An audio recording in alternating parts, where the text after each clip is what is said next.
আকবৰে এইবোৰ কথা কোনে শিকালে মইতো কাহানী শ্ৰী হৰি নাম উচ্চাৰণ কৰা নাই পিতা শ্ৰী হৰি নাম উচ্চাৰণ কৰিলে বিপদ বিঘিনি আঁতৰি গলা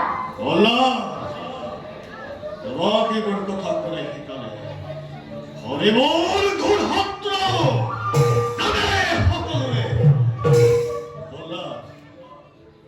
মোৰ শত্ৰু মানে তোমাৰ শত্ৰু এহে বল্লা আজিৰ পৰা তুমি হৰি নাম কদাপি উচ্চাৰণ নকৰিবা পিতা জগতত কোনো কাৰো শত্ৰু নহয় আৰু কাৰো মিত্ৰ নহয় সকলোকে একেজন ঈশ্বৰে সৃজন কৰিবা ভক্তা তুমি শ্ৰী হৰি কথাকে নকৰিবা কাৰণ তেওঁ সকলোৰ তেওঁ কৰোণা মোৰ ঘোৰ শত্ৰু পিতৃ নামে কৃতনি তই নকৰ পালন অতি বাবাজী মহাভূত হৰি তোমাৰো সকলোৰে পিতা পৰা জানো পাঠ নহয়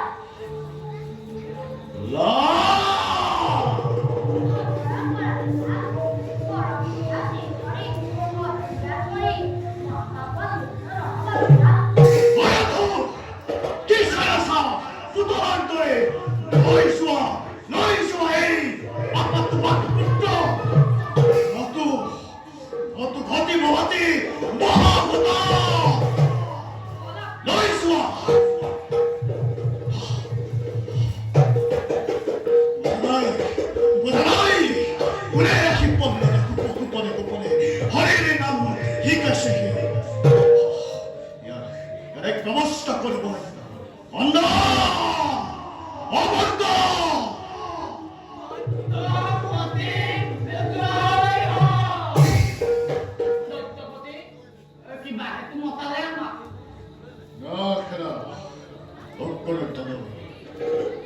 আজি মই বহুসংখ্যক কৰিছো এইভাবে তোমালোকক মই মাতি পঠিয়াইছো কোৱা পাৰিবানে মোক সহায় কৰিব সত্যপতি ত্ৰিভুৱন বিজয় আপুনি সাগৰৰ পৃথিৱীৰ অধিষ্ঠ হয় কিবা এটা চিন্তাত তাতৰ মোৰ চিন্তাৰ মোৰ পুত্ৰ পল্লদ মোৰ পুত্ৰ পল্লদ কোনোবাই আহি হৰি নাম শিকাইছে মোৰ ঘোৰ শত্ৰু জানে সকলোৱে লৈছ পল্লদ আৰু যত মানে আছে দৈত্য শিশু আমাৰ শাস্ত্ৰৰ অধ্যয়ন কৰা যোৱা দৈত্যপতি আহিল দৈত্যপতি তুমি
এই খ্ৰীষ্টৰ সজ লক্ষণ নহয়।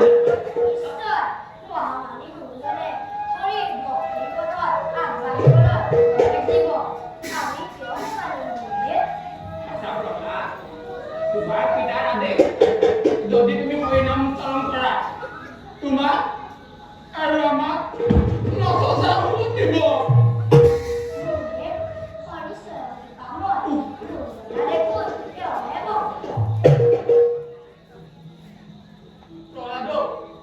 প্ৰকৃততে তুমি কোৱা কথাটো সত্য, কিন্তু এই ৰাজ্যত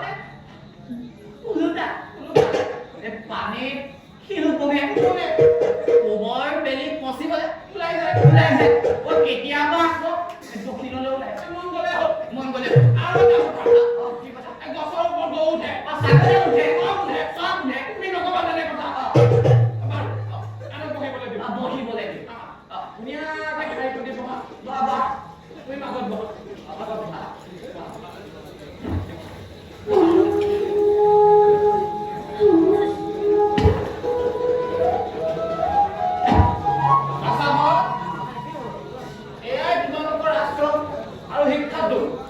পাঠদানৰ সময়ত নকৰা যাতে গণ্ডগোল আছে আশ্ৰমত ফুলি পতা ফুল কাহানিও যাতে গুৰুৰ আদেশ নকৰা গণ্ডগোল। বাৰু বচাহক তোমালোকে বামনৰ বস্তু কি জানানে? মই আকৌ শুনা হত্যা লুণ্ঠন পৰস্ত্ৰীহৰণ এইদৰে যিমানবোৰ ভাল কাম আছে ইয়াকে বামনীয় শাস্ত্ৰ বোলে।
উলিয়াই লোৱা।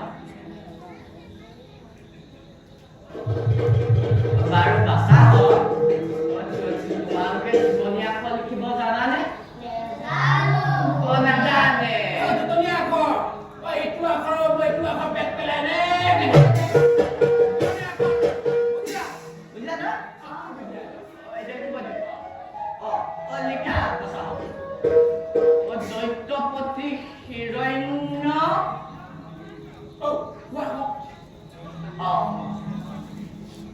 দৈত্যপতি হিৰণ্য কি হ'ল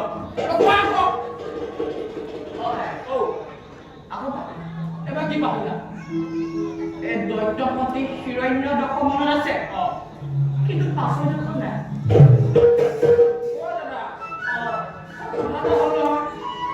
আকৌ কি কথা দৈত্যপতি ককিব মন আছে আগৰ ডোখৰ নহয় আগৰ ডোখৰ তোমাৰ মনত নাই? নাই মোৰ আকৌ পাছৰ ডোখৰ মনত নাই। কি কৰা যায় মাথাতে নাও নালাগে মাথাত মাৰিব এনে নাও পঢ়া নুশুলা বলা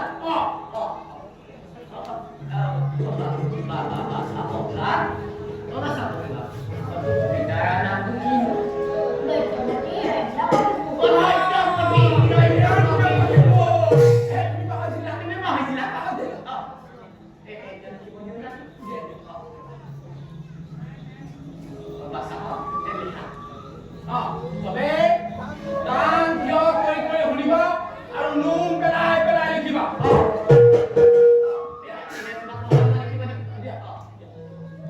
দৈত্যপতি হিৰণ্য কশিপু আমাৰ ঈশ্বৰ।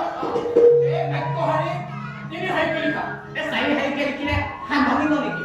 চাৰি শাৰীকে লিখা। এই বাচা হওক এই যিমান মন যায় সিমান লিখা।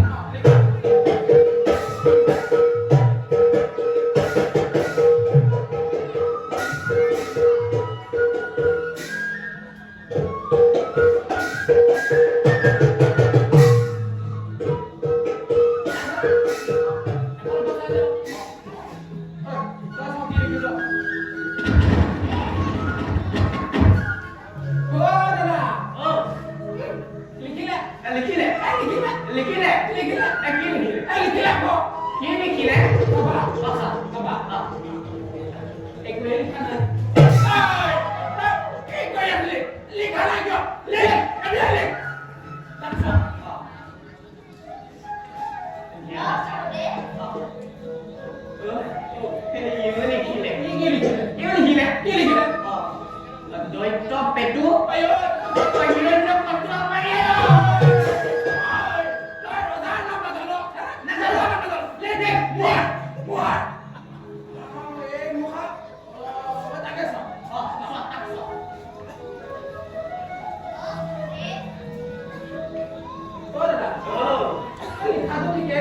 লিখিছে পিছে এটা কথা কি কথা এই মাকৰ নিচিনা কেনেকুৱা মাকৰ স্বাস্থ্য দিনৰ প্ৰকাণ্ড আখৰহে প্ৰকাণ্ড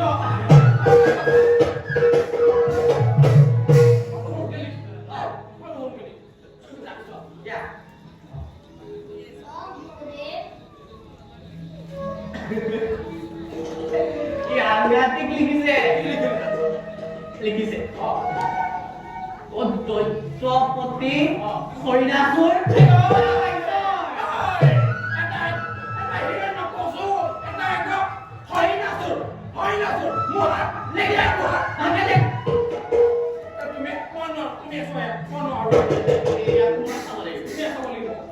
তুমি কথা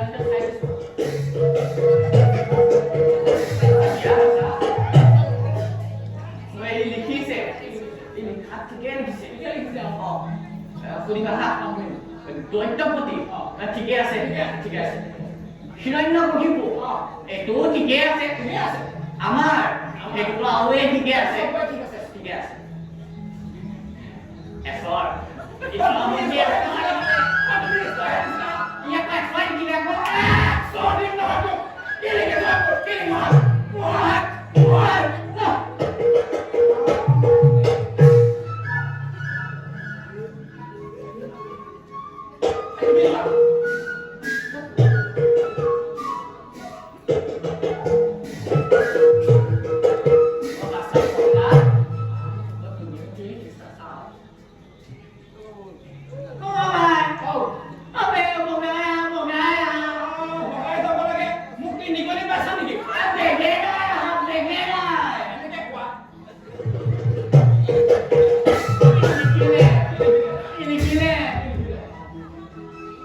সত্য সদায় জয়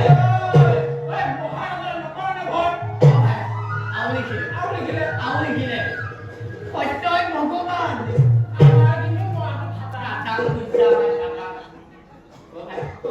আৰু এটা লিখিছে নেকি আৰু লিখিছে সত্যম এৱম সুন্দৰম বধৰ কাৰণ কিন্তু ইহঁতৰ লগতে আমাকনো কিয় বলীয়া কৰিছ কিয় কৰিছ মুহা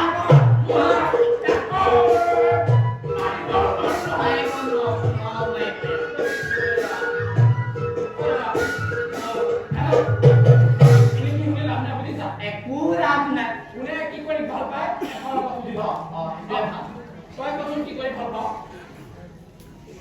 গুৰুদেৱ, মই বিগয়া কৰিবলৈ ভাল পাওঁ। হেনো কাণেৰে চৰাইবোৰ মাৰি বৰ ভাল লাগে। বাছা মৃগয়া কৰিলে নহ'ব মৃগয়া কৰি চৰাই চিৰিকটি চিকাৰ কৰি আমাকো খাবলৈ দিব লাগিব আমি খাম কথাটোহে কৈছিলো তুমিনো কি কোৱা বুলি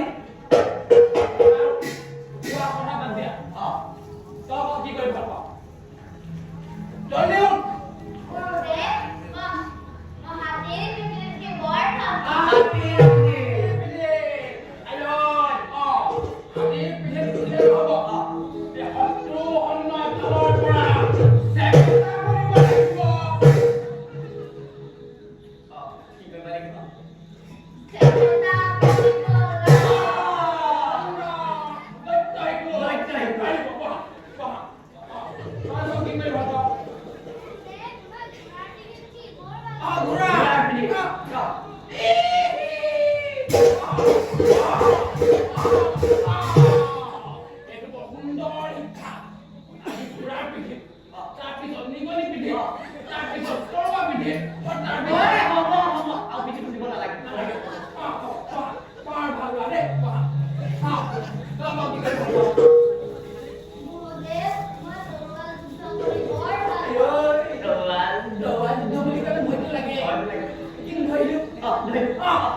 কেতিয়াবা কাৰোবাৰ কাম সন্ধান দিব লাগিব চাবা যাতে এইটো ঘাপটো যাতে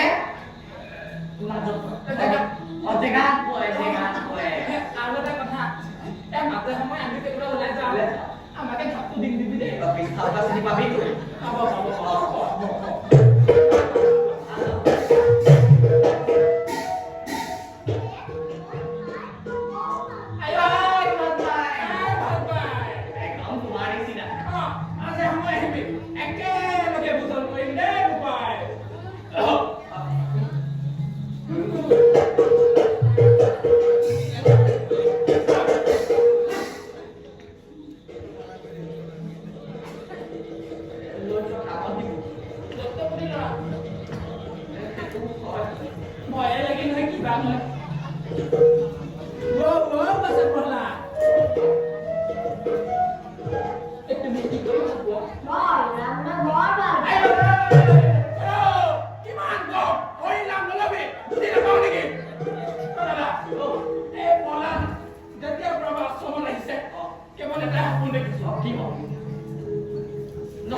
তুমিও দেখিছা মানে মইতো একদম ভৰুৱা লাগে দেখিছো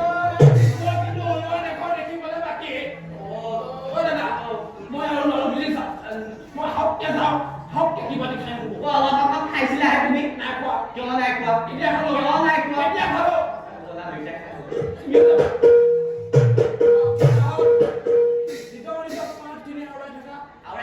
আমি কিবা মুঠি খাই ভুলতো যাতে হৰিনাম নোলোৱা দেই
পিতা পিতা ককাইসকলে কি চিন্তা কৰি আছা পিতা আবুল নয়ন বলে কপল্লা কোনো গৃহত থাকি তুমি কি কি শিকিলা পিতা শুনাতে যে মনে শ্ৰৱণ কীৰ্তন স্মৰণ বিষ্ণুৰ দৰ্শন অদয় বল আৰু শুনা পিতা নাশ্য ভক্ত বন্ধন পিতা এই নৱবিধ ভক্তি আশ্ৰয় উত্তম অন্ধকার পল্লা অন্ধকার আমি ছিল তখন উপযুক্ত বলে কিন্তু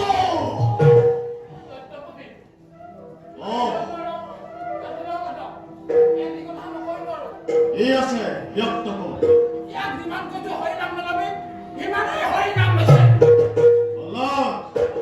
গুরুদেবের কথা সত্যনে হয় পিতা সত্য গুৰুজনাৰ কথা অসত্য বুলিবলৈ সাৱধান আৰু তাৰোপৰি যি সত্য তেওঁ নগম তেনেস্থলত অসত্য কেনেদৰে হ'ব স্তব্ধ পল্লা উত্তম বলে পাৰে নকৰি ক্ষমা